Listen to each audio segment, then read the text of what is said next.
Assalamualaikum warahmatullahi wabarakatuh. Di sini kami akan mempresentasikan dari tugas matkul statika yang diampu oleh Ibu Norita Fibrianto, SE MSI, yaitu kami dari kelompok 6 dengan 4 beranggota, yaitu di antaranya ada Sabanada Faiza dengan NIM 200-231 10242. Lalu ada Hikmatul Ilmi dengan NIM 200-231 10272.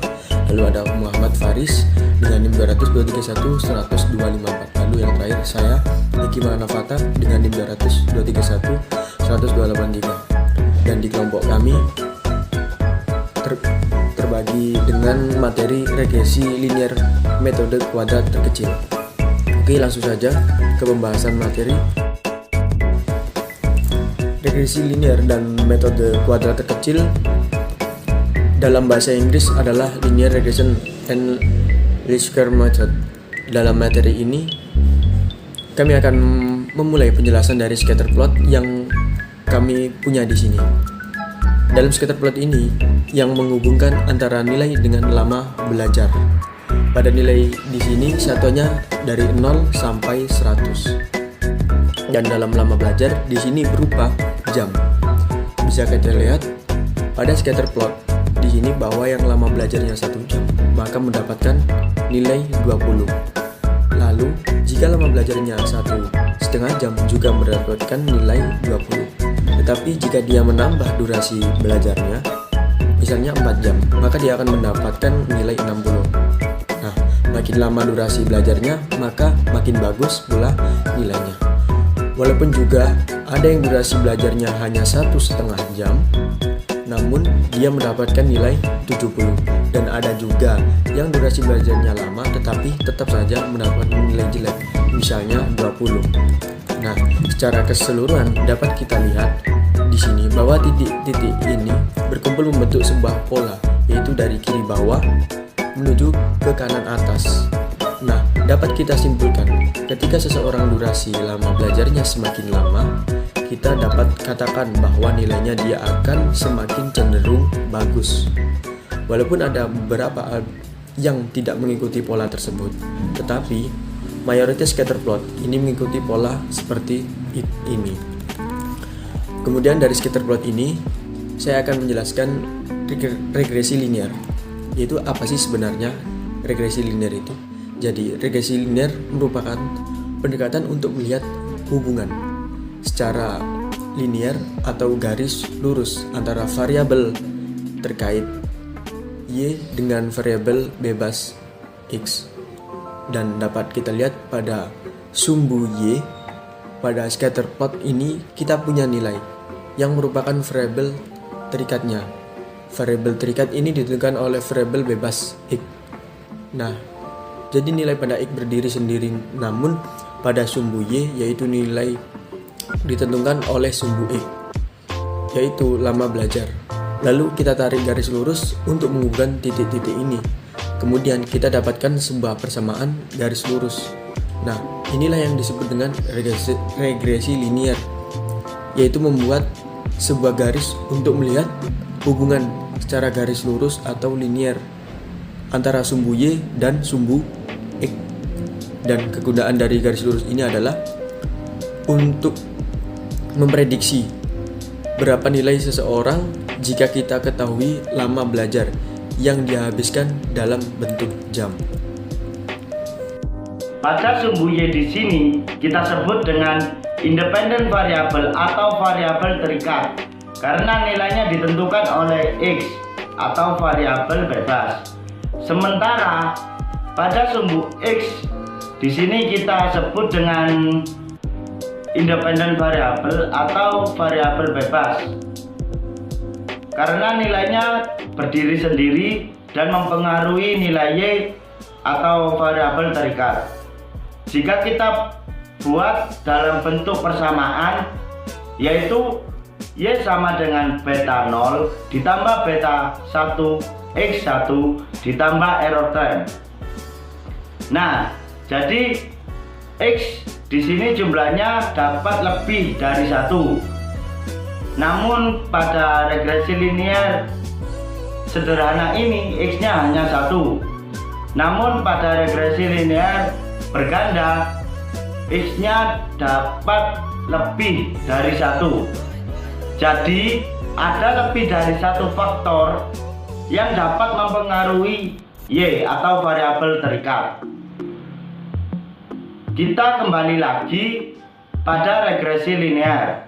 Dapat kita lihat pada persamaan ini bahwa Y merupakan variabel terikatnya.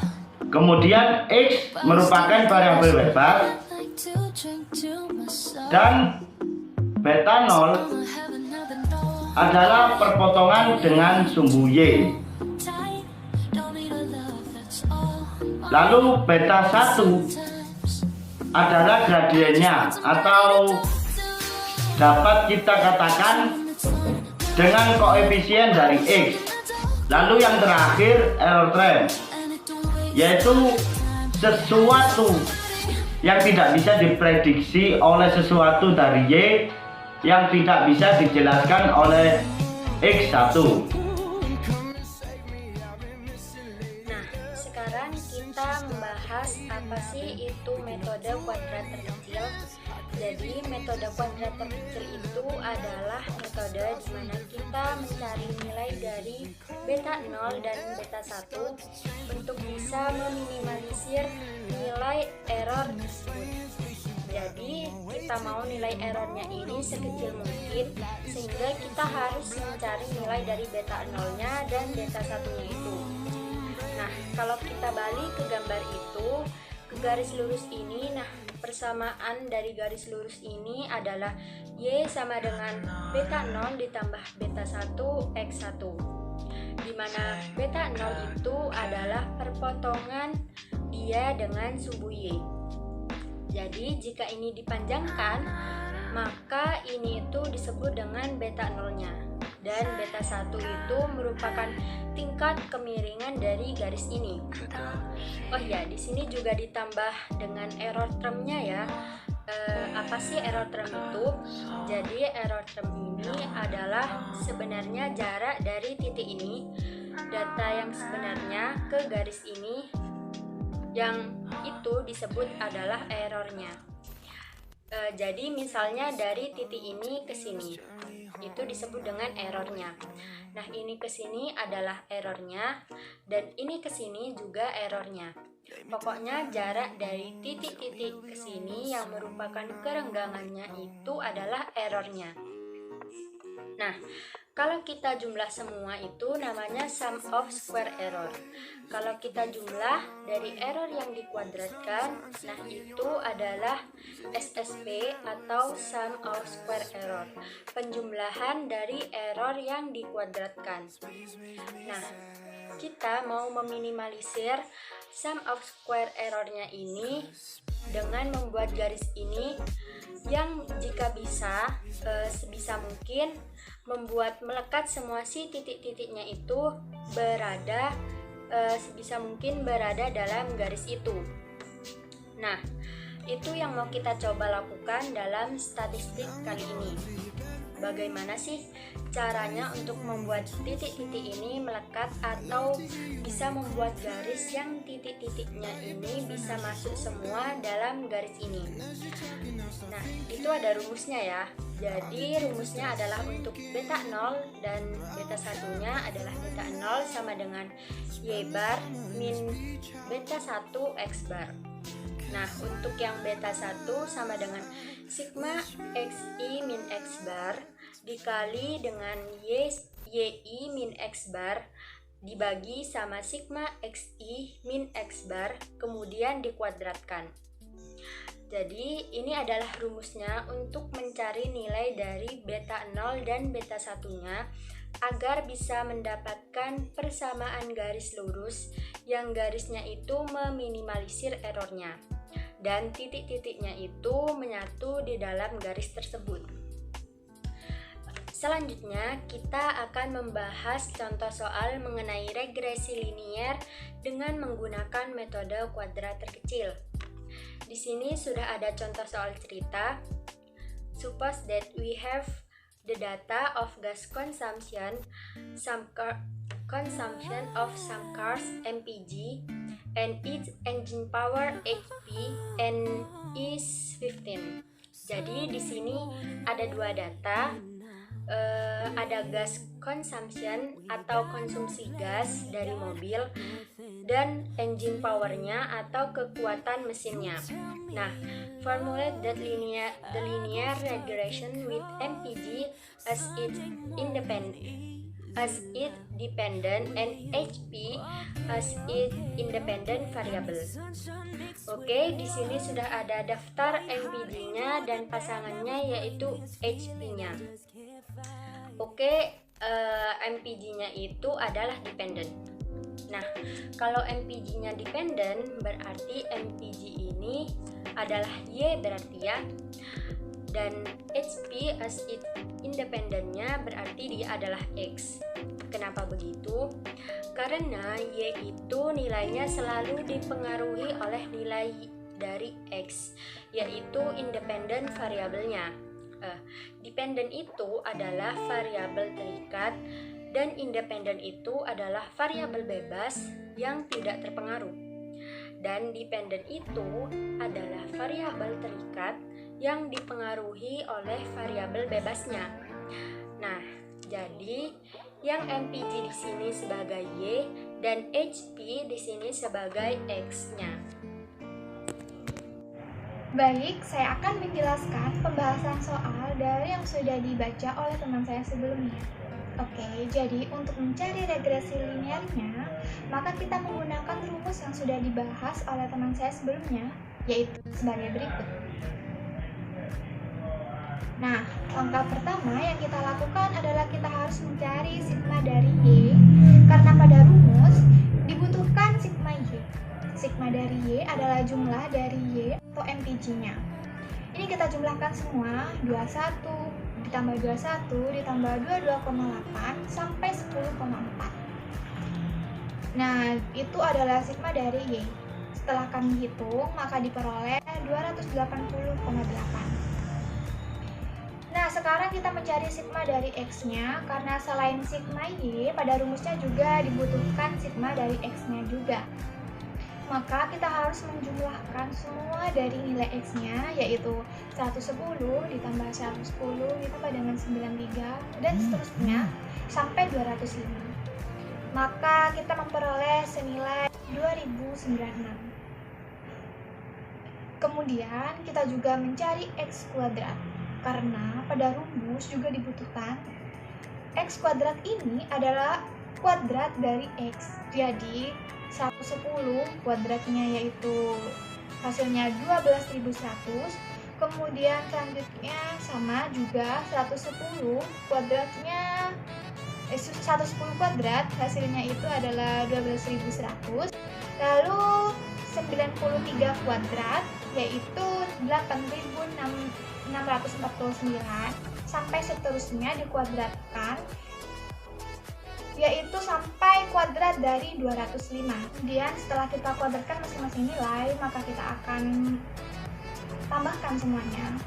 Jadi sigma X kuadrat atau jumlah dari X kuadrat kita peroleh yaitu 328.970. Nah, selanjutnya kita mencari yang berikutnya yaitu X dikalikan dengan Y, yaitu 21 dikali dengan 110 yang hasilnya 2310. Kemudian selanjutnya juga sama 2310. Lalu 22,8 dikalikan dengan 93, maka kita peroleh 2120,4. Nah, selanjutnya juga sama, tinggal dikali aja satu-satu sampai yang terakhir yaitu 10,4 dikalikan dengan 105, maka diperoleh 2132. Nah, selesai semua. Maka kita selanjutnya itu jumlahkan atau sigma dari X dikalikan dengan Y. Kita dapatkan yaitu 36.935. Selanjutnya kita masukkan nilai yang sudah kita cari tadi ke dalam rumusnya. Nah, yang pertama adalah sigma X dikalikan dengan Y, maka kita masukkan 36.935 dikurangi dengan sigma X-nya yaitu 2096 dan dikali dengan sigma Y. sigma dari Y di sini adalah 280,8. Kemudian dibagikan dengan N-nya. N-nya itu adalah total data. Maka pada persoalan ini N-nya adalah 15. Kemudian per sigma X kuadrat adalah jumlah dari X kuadrat, yaitu 328.976. Kemudian dikurangi dengan sigma X yang dikuadratkan. Jadi tadi itu diperoleh 2096. Kemudian dikuadratkan dan dibagi dengan N, yaitu 15. Hati-hati ya, jangan sampai ketukar dengan sigma X kuadrat dan yang satunya itu sigma X yang dikuadratkan. Setelah kami hitung, maka hasilnya adalah minus 0,063. Nah, kita sudah dapatkan kan nilai dari beta 1-nya ini. Sekarang kita lanjut akan mencari beta 0-nya. Rumus dari beta 0 ini adalah sebagai berikut. Nah, Y bar itu adalah rata-rata dari Y, yaitu 280,8 dibagi dengan 15. Maka kita peroleh yaitu 18,72. Dan dikurangi dengan beta 1, yaitu tadi yang kita peroleh minus 0,063. Kemudian dikalikan dengan X bar adalah rata-rata dari X, yaitu 2096 dibagi dengan 15. Maka kita dapatkan 139,73. Nah, setelah kita hitung, maka akan kita dapatkan yaitu senilai 27,62. Oke, nah sekarang kita bikin regresi linearnya, yaitu rumusnya adalah sebagai berikut. Jadi, kita masukkan saja nilai yang sudah kita temukan tadi ke dalam rumusnya. Beta 0-nya adalah 27,62 ditambah dengan minus 0,63 XI. Nah, kita udah dapet nih kan persamaannya. Kemudian gimana sih cara mengimplementasikan beta 0 dengan beta 1? Oke, jadi kan tadi beta 0-nya di sini yaitu 27,62 ya. Maka maksudnya di sini adalah jika misalnya X-nya ini adalah engine power. Jadi, if engine has zero power, the fuel consumption will be 27,62. Jadi misalnya ya, X-nya itu 0, engine power-nya ini 0. Jika kita masukkan 0 di sini, maka kan 27,62 minus 0,063 dikalikan dengan 0. Maka kita dapat nih Y-nya, yaitu 27,62. Kemudian arti dari beta 1 adalah minus 0,063 kan? Maka maksudnya adalah if engine power increase by 1 unit, the fuel consumption will decrease by 0,063. Nah, jadi jika X-nya berkurang 1 unit, maka Y-nya akan berkurang sebesar 0,063, seperti itu. Nah, baik,